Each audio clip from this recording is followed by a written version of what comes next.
Hi, my name is Marje, and I'm the author of Still a Rose children's book. I grew up in Memphis, Tennessee, and I published my first children's book last year, 2020, and the second one will be coming out 2021 in October. Well, as a child growing up, I was always a very creative child, and I think a majority of it came from me being the only child for the first 7 years of my life, and so I just spent a lot of time in my head and my imagination and writing down stories and characters and things like that.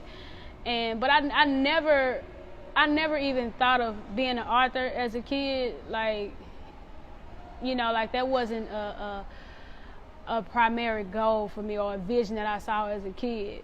That just kind of happened along the way. I did like reading a lot, and things like that. So I just always had a big imagination, So that's kind of the gist of it, and eventually that kind of led to writing, But I didn't take writing serious until my high school junior year. Well, the inspiration behind Still a Rose, okay, so growing up, we're going back to high school for a second, right? But growing up in the household, my parents loved Tupac. That was the what do you say? How do you say that? That was the middle ground for the two of them, because they kind of had they were on two different sides of the music spectrum. But he was the center of where they both met, right? So I was always inspired by his words and his work, And when I was in high school, I would always read his book, Concrete Rose. And I don't know why I was so drawn to that book, but it just really was speaking to me during the time of my formative years as a teenager. Maybe because the problems or whatever you see around your community, and the problems I was dealing with at home and things like that. So I always kind of related to him in that aspect of trying to rise above your environment of what you see. And it takes a lot of guts to want to pursue something different from what what's commonly seen once you walk outside your door.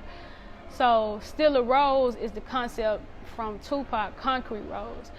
And so that's something that has always helped push me forward and remind me that it really doesn't matter how I start, or where I start. It matters how we finish, or the passion we have behind rising above poverty, essentially.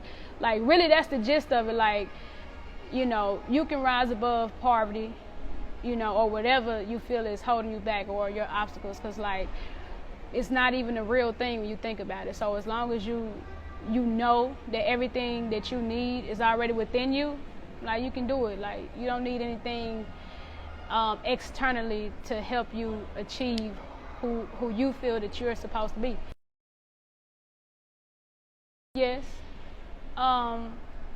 Going back to that, to poverty, it's no secret that Memphis, we have a lot of poverty in our inner city neighborhoods. And this is a black city, but it's not black ran. You know what I mean? What I mean by that is let me just tell you one thing I get so tired of about and I love my city. I love my city, but all places we definitely have our problems, and I just get so tired of it just seems the powers that be in the city, they love using our faces and using our content to sell to the outside world that things are being done and changes are being made, but really it goes no deeper than just a picture on their website or whatever. And so one of the things that kind of drove me to writing the book, I tried to get hired at a library, right? and I know I'm kind of going all over the place, but I tried to get hired at a library, and I just figured like that made sense. This is before I even wrote the book. So I'm like, well, I'll just get at a library, blah, blah, right? And because I figured like I got the credentials, like I've graduated from college, like I have literally everything that they asking for on the resume. And I was like trying, right? And eventually I spoke directly to the HR person. And I remember feeling the way because she flat out told me on the phone, like, well, I don't know what to tell you. Like, we just can't hire anybody up in here.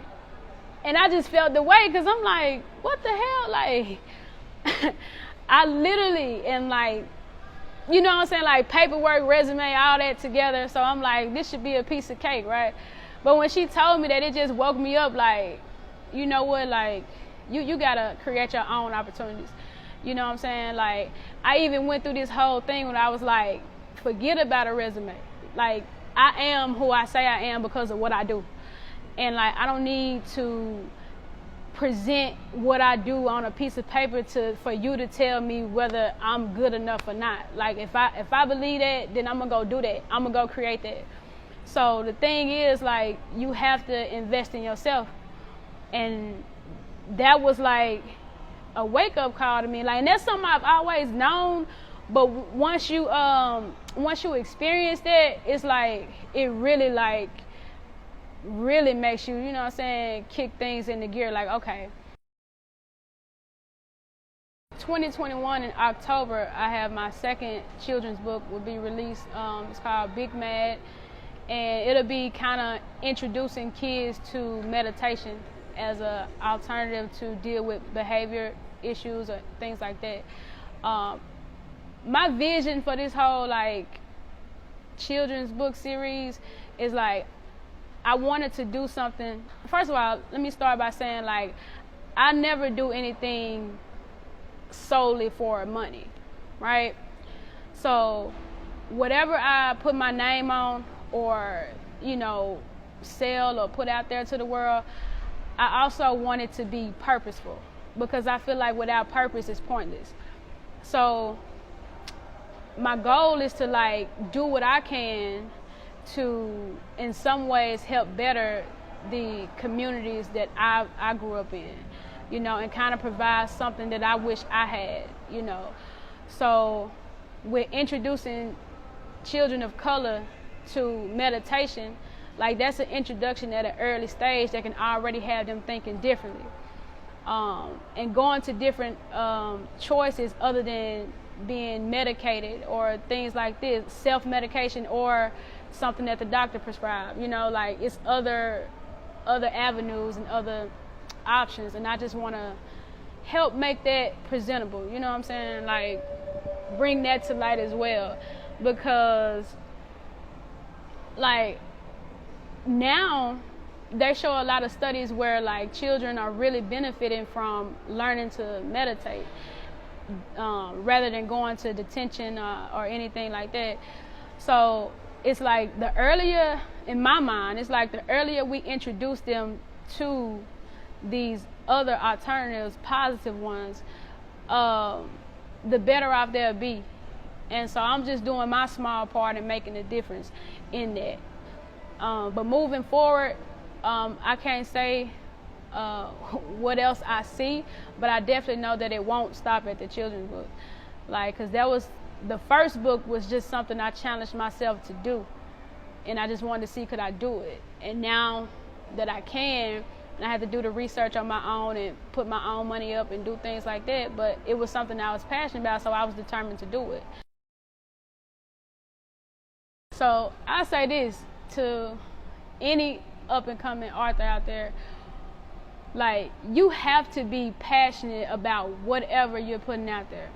I'll say that first, because when the money not coming in, it's the passion that keeps you going. So you have to have that first.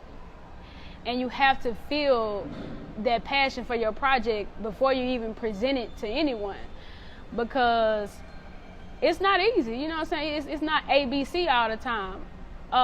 For the most part, a big part of being an entrepreneur is to figure out how to solve problems, right? Like, you constantly thinking of how to get this quota or how to get this box checked off by this time, or this plan didn't work out, so how can we get around it, or what's more effective. So I would say you have to be passionate about it, because you can think it's going to go one way and it ends up going 10 different other ways. So first, be passionate about it and believe in what you do, and everything else you will figure out. If you got your creativity and your passion, you will figure it out.